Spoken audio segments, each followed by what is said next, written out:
నమస్తే అన్న అందరికీ నమస్కారం.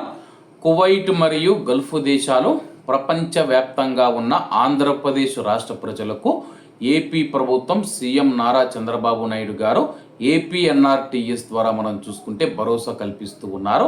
అలాగే ఏపీఎన్ఆర్టీఎస్ అధ్యక్షులు రవి వేమూరి గారు, ఏపీఎన్ఆర్టీఎస్ డైరెక్టర్ నాగేంద్ర బాబు అఖిలి గారు కువైట్ మరియు గల్ఫ్ దేశాలలో ముఖ్యంగా విదేశాలలో ఉన్నప్పుడు సమస్యలు ఎదురైతే ఒంటరిగా బాధపడవలసిన అవసరం లేదు.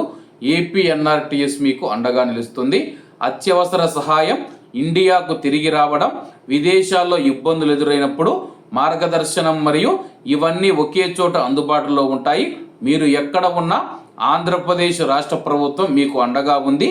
మీకు సహాయం అవసరమైనప్పుడు వెంటనే సంప్రదించండి చెప్పేసి టోల్ ఫ్రీ నెంబర్లు అయితే విడుదల చేయడం జరిగింది. స్క్రీన్ మీద మీకైతే ఫోన్ నెంబర్లు కనపడుతూ ఉన్నాయి.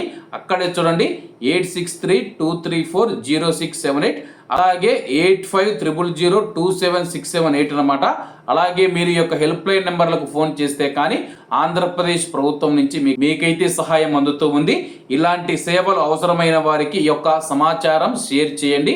ఎవరికైనా కువైట్ కానీ గల్ఫ్ దేశాల్లో ఉన్న మీ బంధువులు కావచ్చు, మిత్రులు కావచ్చు, ఎవరికైనా సహాయం అవసరం కావాలంటే కానీ మీరు ఏపీఎన్ఆర్టీఎస్ హెల్ప్ లైన్ నెంబర్కు ఫోన్ చేసి ఫిర్యాదు చేస్తే వాళ్ళు వెంటనే మీరు ఏ దేశంలో ఉన్నారో, కువైట్ కావచ్చు, ఖతార్ కావచ్చు, బెహ్రెయిన్ కావచ్చు, ఒమన్ కావచ్చు, సౌదీ అరేబియా కావచ్చు, అలాగే ఇతర దేశాలు యూఏఈ ఏవైతే ఉన్నాయో ఆయా దేశాల్లో ఉన్న ఎంబసీలను వెంటనే కాంటాక్ట్ చేసి మీ యొక్క వివరాలను అయితే ఎంబసీకి పంపుతారనమాట. ఎంబసీ మిమ్మల్ని కాంటాక్ట్ అయ్యి మీకు ఏదైనా సమస్య ఉంటే మీ యొక్క సమస్యను తీర్చి ఇండియాకి అయితే పంపిస్తారు. కాబట్టి కువైట్ మరియు గల్ఫ్ దేశాలలో ఉన్న ప్రజలు ఎవరు భయపడకండి. అలాగే ప్రతి ఒక్కరూ ఏపీఎన్ఆర్టీఎస్లో అయితే వెబ్సైట్లోకి వెళ్ళి మీ యొక్క పేరునైతే రిజిస్టర్ చేయించుకోండి. అలాగే ప్రస్తుతం కువైట్ మరియు గల్ఫ్ దేశాల్లో ఉన్న వారికి ఇది ఒక భరోసా అని చెప్పుకోవచ్చు. ఎందుకంటే దేశానికి వచ్చి సహాయం చేసే వాళ్ళు ఎవరు లేక ఇబ్బందులు పడుతూ ఉంటారన్నమాట. అటువంటి వారి కోసం మేము ఉన్నామని చెప్పేసి ఆంధ్రప్రదేశ్ ప్రభుత్వం ఏపీఎన్ఆర్టీఎస్ ద్వారా సేవలు అందిస్తూ ఉంది. కాబట్టి ప్రతి ఒక్కరూ ఈ యొక్క సేవలు వినియోగించుకోవాలని కోరుకుంటూ అందరూ బాగుండాలి, అందులో మనం ఉండాలి. అందరికీ నమస్తే అన్న, జై హింద్.